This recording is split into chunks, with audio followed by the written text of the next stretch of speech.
هرچی خوانده ایستاده است، هرچی زبانش درازتر می شود میگن برای من زنی خواندگی لازم نیست. اینجا یکم به جاهلیت یا گفتیم یک اخلاق جاهلیت هم هست، اما از یک جهت عیب بعض زنها یا خواهرها هم هست.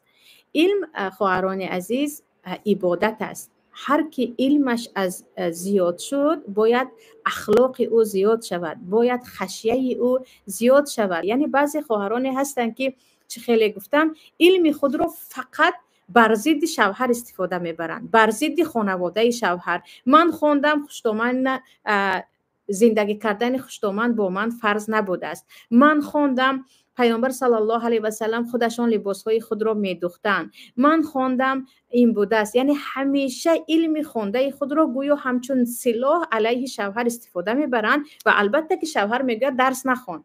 همون بیسوادیت خوب بود که اینقدر زبانی در